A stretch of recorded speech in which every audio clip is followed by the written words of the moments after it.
pertanian menjadi sektor dominan yang menyerap tenaga kerja terbesar kedua tahun 2024 setelah perdagangan besar dan eceran. Berkaitan dengan data yang kami peroleh, indeks ketahanan pangan DIY pada tahun 2020 sampai dengan 2024 termasuk dalam kelompok IKP 6, yaitu sangat tahan. Selaras dengan Rencana Pangan Nasional 2025-29 yang disusun pemerintah, Pemda DIY bersama kabupaten kota, masyarakat dan stakeholder berupaya untuk mendukungnya dengan program atau kegiatan daerah. Salah satunya dengan pengembangan program inovatif Lumbung Mataraman.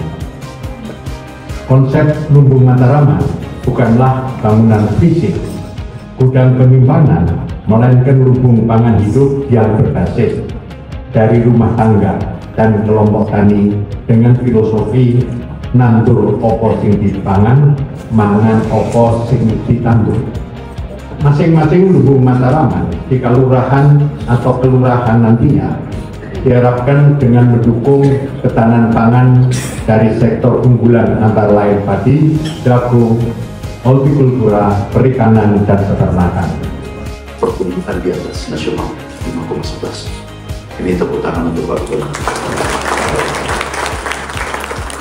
Yang kedua, saya terima kasih juga pangan menjadi leader pemimpin pertumbuhan 14%.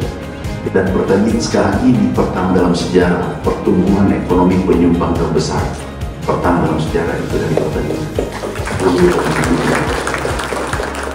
Sektor pertanian bergerak, ekonomi Republik ini bergerak. Kemudian hasil kita ini baru-baru kita capai tertinggi dalam sejarah selama merdeka. Stok kita ini ada stok kita tertinggi 4 juta ton, 4,2 juta ton, tertinggi selama berdiri ini Republik. Dan ini kerja kita semua, kerja satu orang, dan ini diakui oleh FAO. Ini FAO diakui oleh United States Department of Agriculture dari Amerika, kemudian BPS. Jadi ini tidak diragukan lagi. Dia perintahkan pada kami anggaran 371 triliun sudah beliau setuju.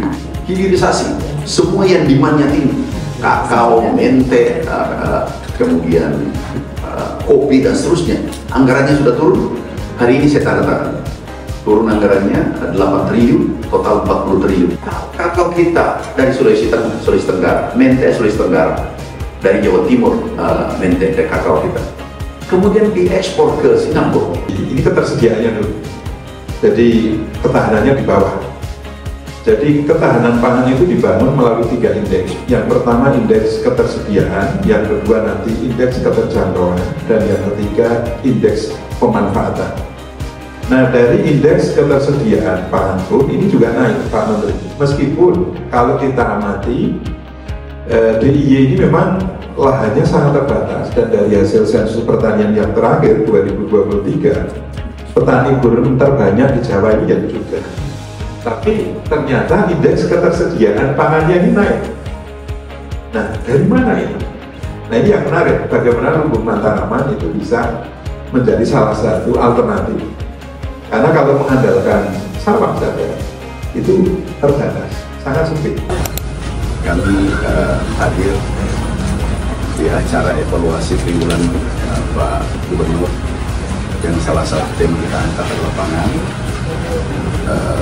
Jogja termasuk ketahanan pangannya, ketersediaan dan seterusnya itu meningkat baik, bahkan kontribusi terhadap PDB itu di atas nasional 14%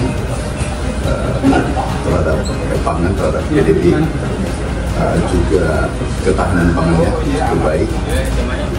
Yang menarik adalah evaluasi triwulan, sehingga kita ketahui perjalanan pertumbuhan ekonomi di segala sektor. Itu yang menarik.